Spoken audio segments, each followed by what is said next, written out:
Hello friends, welcome back in this new NC's Workbench session where we learn about beams and frames. So in this session, we'll try to create a structure like this, which is a frame structure made of steel. You can see this kind of structure at many places like in factories or godowns. So these are very common structure. So we have few horizontal lines, 6 meter by 6 meter in length and width here. These vertical lines are 3 meter, 3 meter, and the middle one is 4 meter. So let's create this geometry in space claim, applies apply some boundary condition and forces to see how it behaves, what is the deflection, and what are the loads on each member.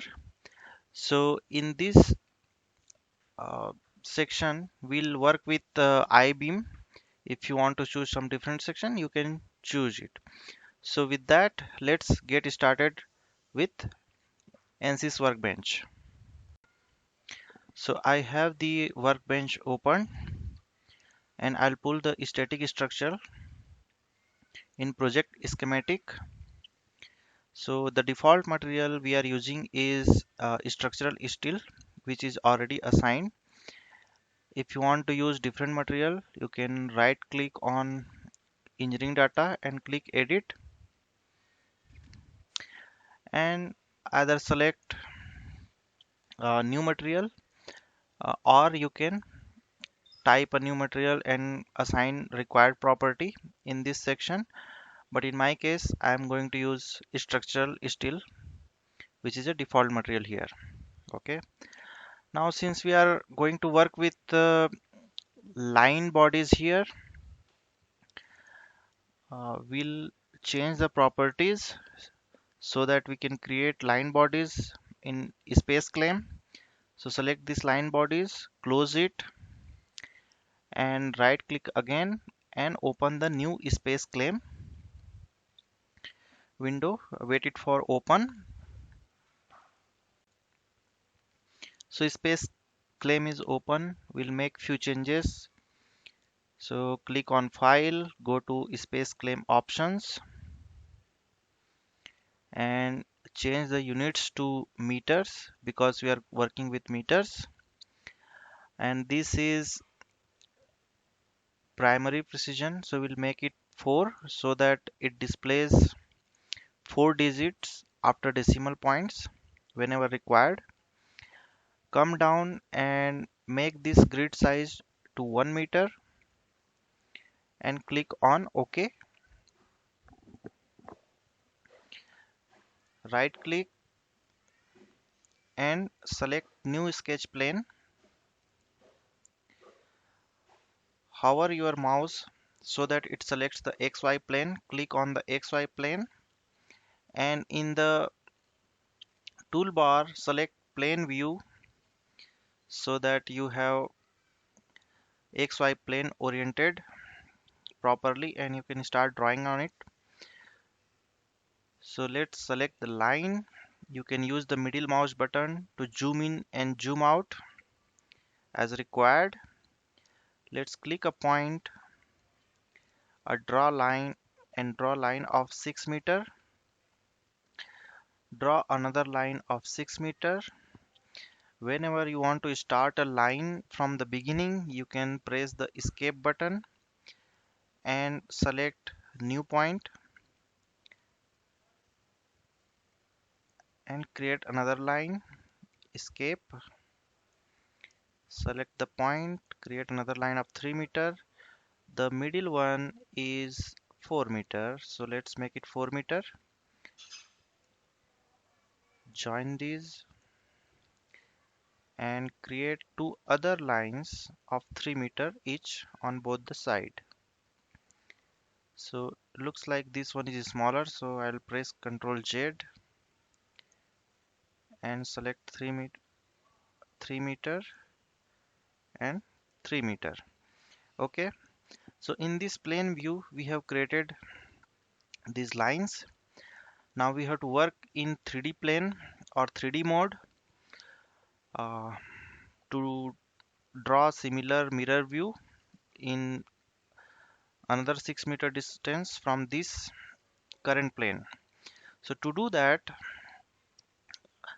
we'll create a plane, we'll move that plane uh, in 3 meter distance and use the mirror option to mirror these lines 6 meter away from the current plane. So to do that, let's first create a plane. Plane is created, but it is in the same XY plane. So let's click on move and select this plane.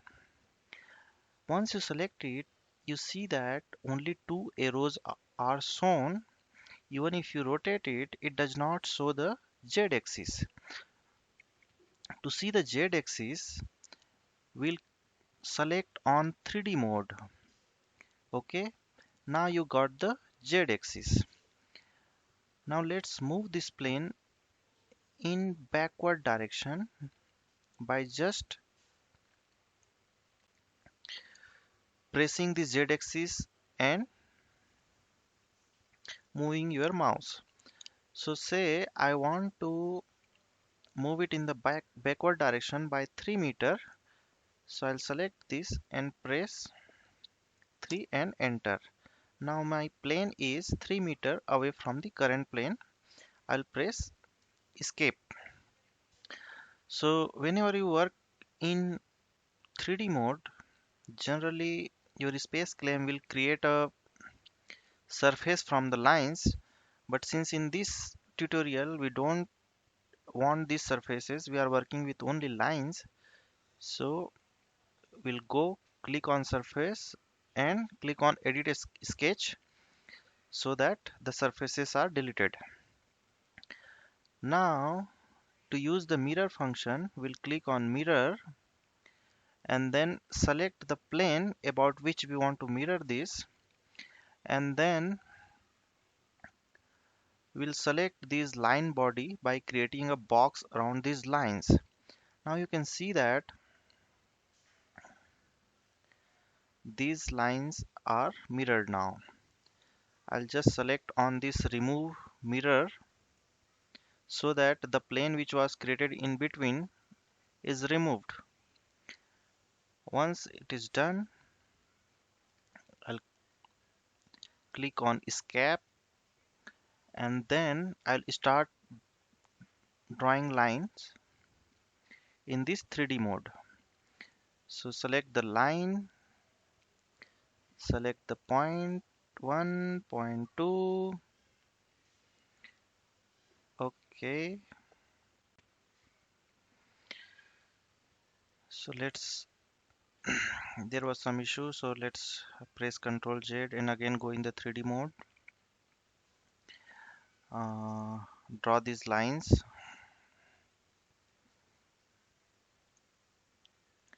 like this.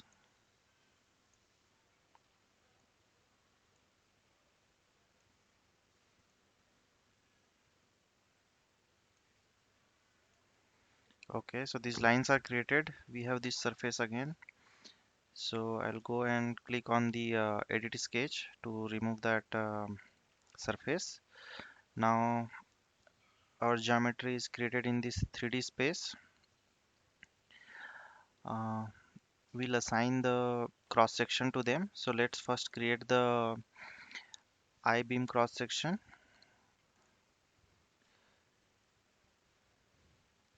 So once you do this, in this structure window, you'll get a beam profile and your eye profile is created here.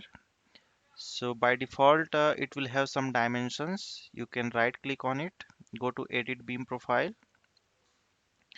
A new window will be opened where you'll have option to change these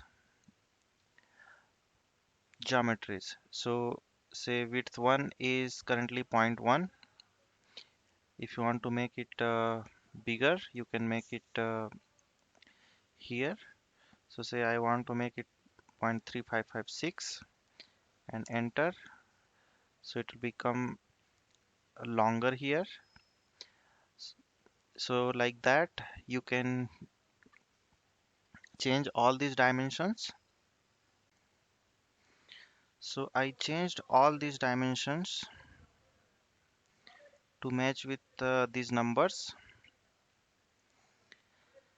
and now we can close this window. Click on structure. Okay, so now we have to assign these lines, this newly created cross section, the I-beam cross section. So we'll select all these lines. So so click on first line and then press shift and click on the last line. All these lines are selected. Go in the toolbar and select create. So now these lines are assigned with the beam cross section. To display that, you go to display and select on solid beams. So you'll see that those beam cross sections are assigned. Okay, so now if you want to rotate some of these beams in a particular direction, you can do that by using this orient option. So you have to go in prepare and select the orient. Select all these lines, whichever you want to rotate. So say for my case, I want to change all these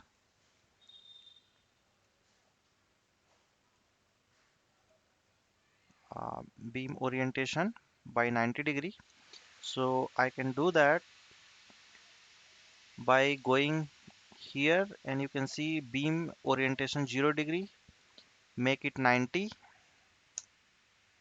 and they are rotated. Okay, so earlier they were kind of a H section for this particular zone. So now you can see these are more of a I section now. You can orient it particularly to make it sure that it looks like I, not H. Yeah, so cross sections are assigned properly. Now we'll move all these beam in a single component. You can give a name if you want, but the main reason for creating this component is that we want to have a shared topology, or we want to merge all these key points so that this body acts as a single body in individual line. So to do that, select the component, select the shared topology, and select the merge. Okay, so by doing this we completed everything what is required in space claim, and now we can close the space claim. Now to work with model, you have to double click on this or right click and edit so that it opens. I have already clicked it and it is opening. So this is the model. It takes some time to load the geometry what we have created in the space claim. So let's wait for that. Yes, geometry is loaded, but to make sure that it has right cross section assigned on each line, let's switch on the cross section, and you can see that I section is assigned on each and every line. That's good. Another thing to make sure is that material is properly assigned. So structural steel is assigned. Now we can go and mesh these things. So click on mesh, give a default element size of 20 centimeter, and right click on mesh again and click update or generate mesh. It will mesh it. Yeah, our geometry is meshed, but it became very fine. We don't need this much fine for this tutorial, so you can change the size to 0.2 meter and update the mesh.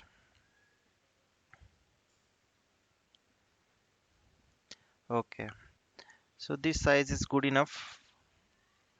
Now let's start applying some boundary conditions. So first we'll fix all these four nodes. To do that, we'll insert a fixed support. So let's click on control and select all these points one by one and click on apply. So these all 4 points are fixed now. Okay, so we want to apply a uniform load on these lines. So we'll select line pressure. Again, press control, select these lines and apply. Now we have just selected these lines. The force applied is 0. So to apply force, instead of vector, we'll choose components, and so we have only selected these lines but haven't applied any load. So let's click on the component and apply the load in the y direction. So let's say we want to apply 50,000 kilonewton per meter. So click on 50,000, and these loads are, sorry, 50,000 kilonewton and 50,000 newton. Okay, so these loads are applied, but these loads are applied in the vertically up direction or positive direction, but we want these loads to act downwards. So we'll just use a minus sign here, and the direction is changed. So load is applied. Now we want to see, because of these loads, how part is going to deform. So we'll right click on the solution and insert total deformation. Again, right click and insert beam beam tools. Okay, so what is the beam tools? So you can click on plus and check. You can see the direct stress, you can see the minimum combined stress and maximum combined stress using these tools. And if you want to add few other things, like go to beam tool, sorry, beam results, you can add axial force, bending moment, whatever you want to plot and see, you can add them. And if you want to see the reaction force on all these four fixed location, you can go and insert a probe. So let's say insert probe, select force reaction. Okay, and select the fixed support. Yeah, so we applied the load, we added whatever result we want to see, and now right click and solve it and wait for some time to get the results. It is taking some time. Okay, so solution is complete. Now we are ready to see the result. So if you click on the total deformation, you can see how it will deform. Okay, as we applied the load in this, you can see that they are bending, it is bending downward, and this is what we expect. So if you want to see a reaction force, you just click on the force reaction and it will see the reaction here. So you can see that in the x component, it is e to the power minus 6, a very small value, because all the load is acting vertically. We'll see a major load in the y direction, which is coming around 2.1 e to the power 6 newton. So that is 50,000 multiplied by this line length. So you can do the maths to get the number. You can plot direct stress. So you can see that because the load is acting downward, these four vertical beams are in compression. This particular one is tension. And similarly, you can get the minimum combined stress and maximum combined stress. Okay. So minimum combined stress is nothing but your direct stress minus minimum bending stress plus minimum bending stress, and maximum combined stress is direct stress plus maximum bending stress. Okay, so that's all for this tutorial. Thank you for watching. Let me know your feedback. Thank you.